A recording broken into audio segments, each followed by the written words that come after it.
Good Bosley YouTube 6-foot hacks here. Got for you guys today another post narrated showdown battle. Now if you guys may have missed the upload I did earlier today, a link to that will be down in the description. And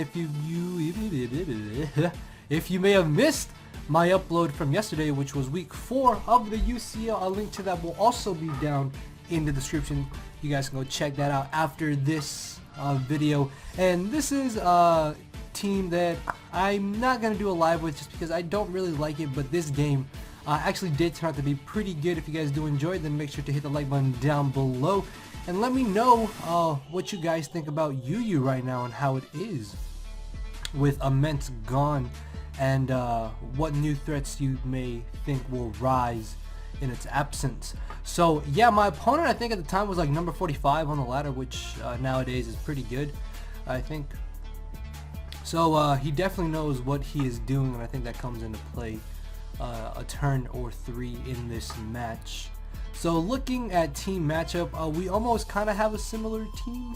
Hydreigon, Water type, and Suicune and Swampert. Ground type with Krookodile and Mamo. Sylveon, of course, and offensive flying type Crobat, Aerodactyl, of course, and then Mega Houndoom, and then I have Celebi. The idea behind this team is SD Baton Pass to Mega Aerodactyl or Banded Krookodile and Wreck the Shop.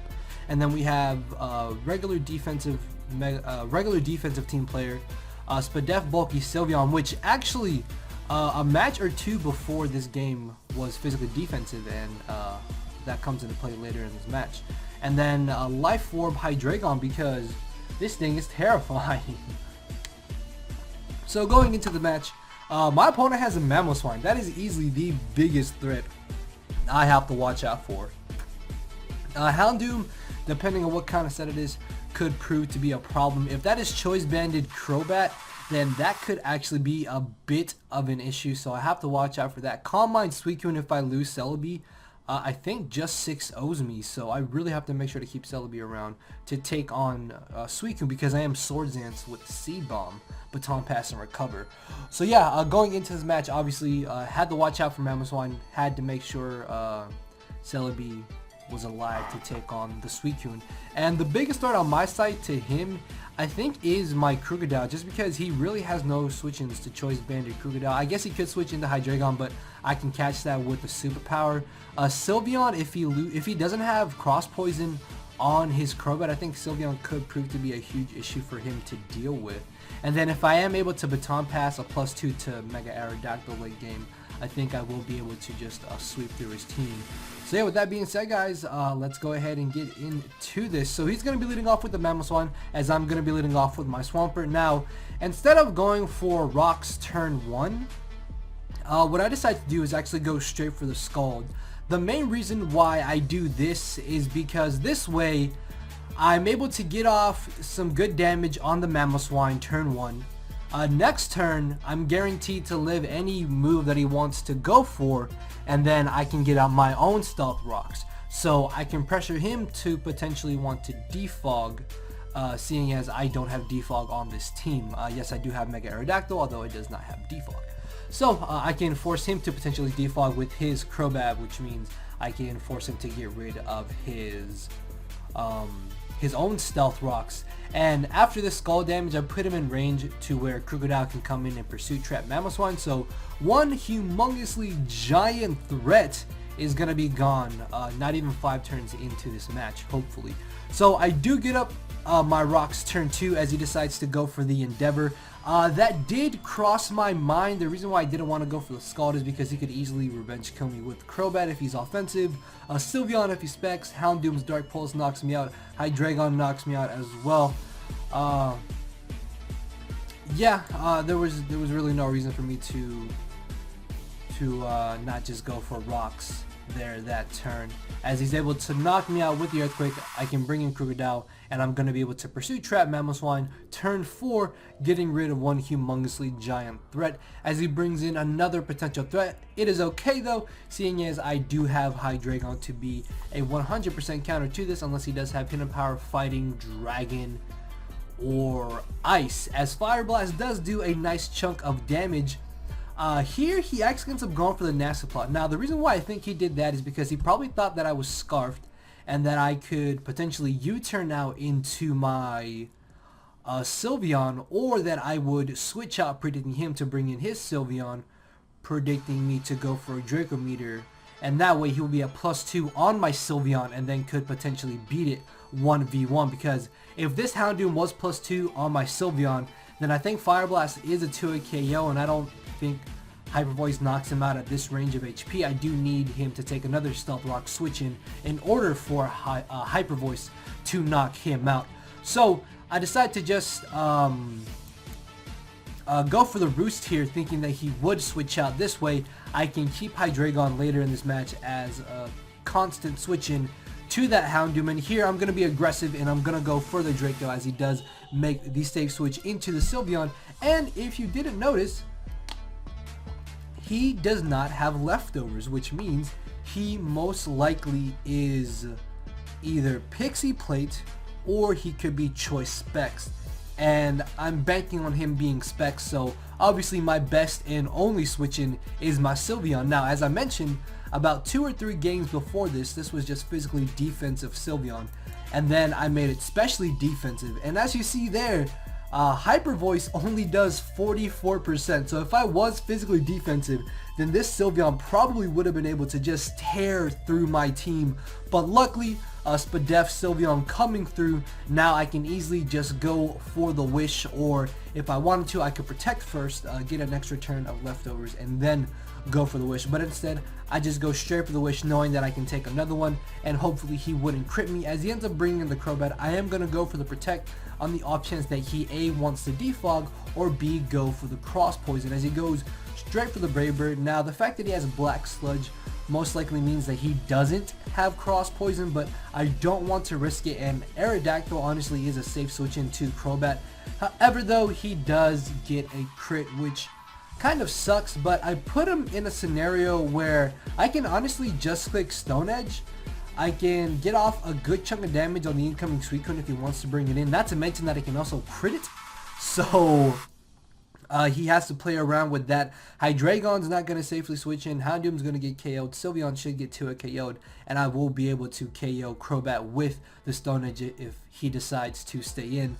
Another play for him to do is probably stay in, thinking that maybe I would go for Pursuit. I guess that wouldn't be too odd of a play, knowing that Suicune can easily live 2 Stone Edges plus Rocks and then just Roost or Scald. But yeah, regardless though, I'm going to Stone Edge, going to connect crit in return, because of course we needed it. No, we didn't. We're going to be able to knock out the Crobat, and here, at this one, I just basically have to leave in Aerodactyl for Death Fodder. I am at 21% HP, which means I can't live another Stealth Rock switch in. I can't get rid of these rocks. But it does allow me to see that this Hydreigon is Scarfed. So of course I'm thinking, okay, I'm going to bring in Crocodile and I'm going to go for the Earthquake, because he has to switch.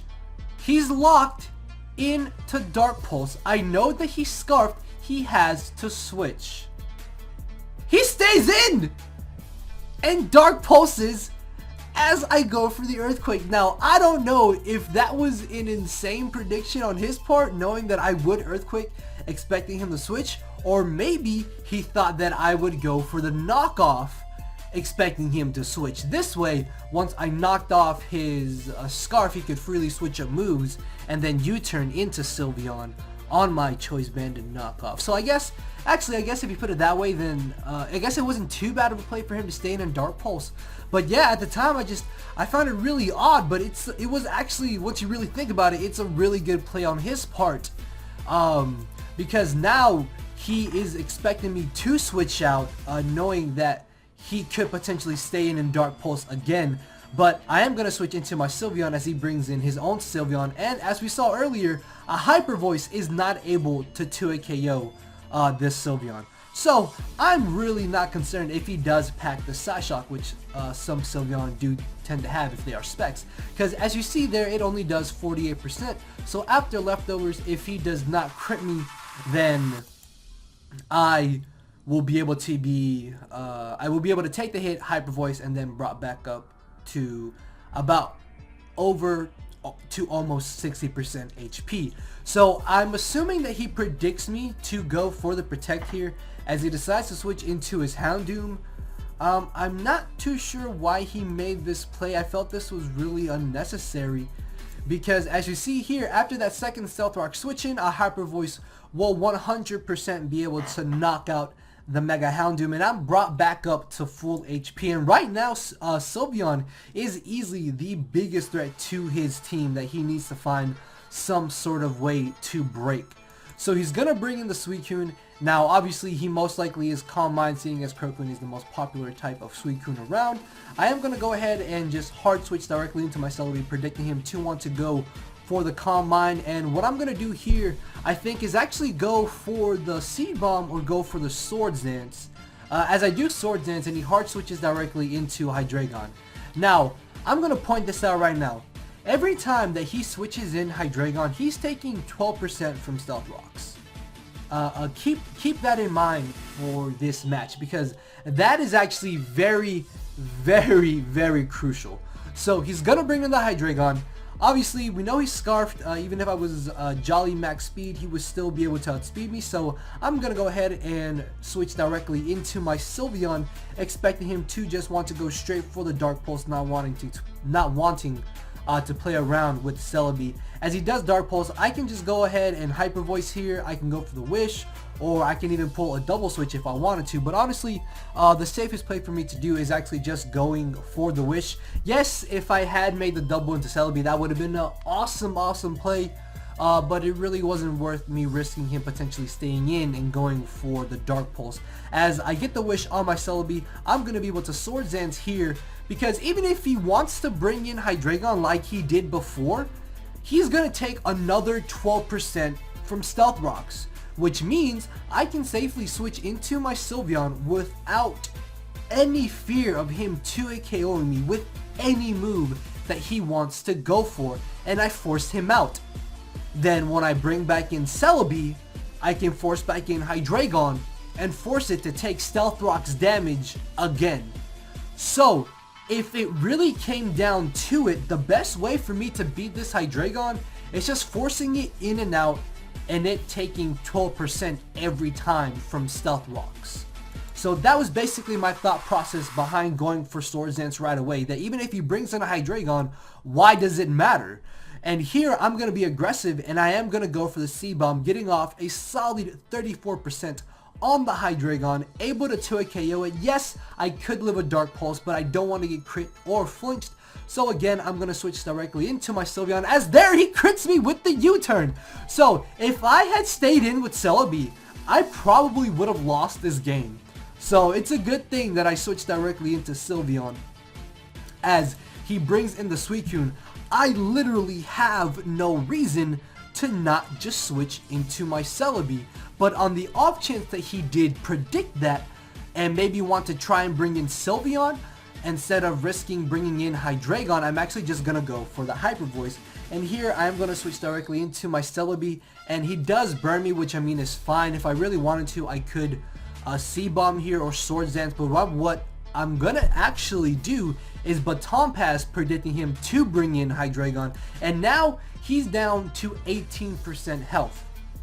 Stealth Rock does 12% every turn, which means he only has 2 more switch-ins, and the way this match is going, I will definitely be able to take this Hydreigon down before he's able to beat my Celebi, which beats his Suicune, which means that his Sylveon is not a problem for my team.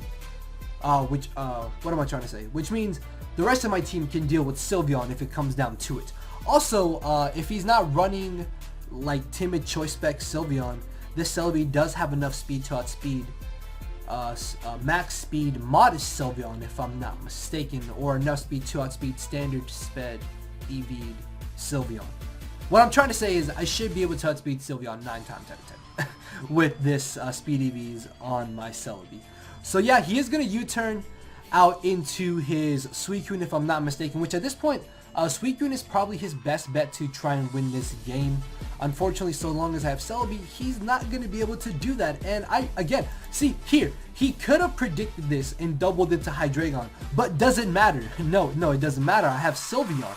So he's going to be down to 6% HP. I bring in Sylveon, he switches out. Next time he's brought back in, he gets KO'd by rocks. So basically here, he's forced to either Calm Mind or go for Scald and burn me and then just constantly crit me with Scald and Calm Mind and hope that I don't Sword Dance and crit him with Seed Bomb. As I pass the Wish off, I am going to go for the Sword Dance, just be aggressive, not giving a damn if he brings in Hydreigon. As he brings in the Sylveon, I will be able to easily outspeed it and knock it out with the +2 Seed Bomb. Now, as you see from the damage calc right here, which hopefully I will remember to put, the minimum damage that he could have done, or the minimum damage that I could have done, was 62%.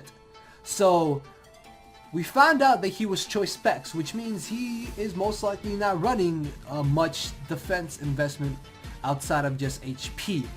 So unless I had got absolute minimum damage, which this Celebi is also more specially defensive than physically defensive, keep that in mind, he would have lived on 1%. He could have got off like maybe, let's say like 70% with Hyper Voice, with Choice Specs Hyper Voice. I don't know. I don't think he would have KO'd us, but he would have got off a significant chunk of damage. Then the next turn we would have been able to outspeed, knock him out. We should be at enough HP to where we can live another Stealth Rock switch in, and we just recover on the Suicune and win with Celebi still. So yeah, the crit honestly did not matter, and the reason why I went into such detail is because he did make a comment about it. Or he did say something after the crit, which it didn't matter. It literally didn't matter because at this point the battle was pretty much in my favor unless I choked. But yeah, I think that was a pretty solid game. Again, this dude was number 45 on the ladder at the time, so he definitely knew what he was doing. I was a little scared there for a moment, but I think we were able to loop momentum back into our favor near the end of the game and just pull out the victory. But yeah, hopefully you guys did enjoy, and if you did, make sure to hit the like button down below. Check out the update video that I did upload earlier today if you have not watched it already. And with that being said, guys, I will see you all tomorrow with the PS Live. So thank you all for watching. Later, everybody.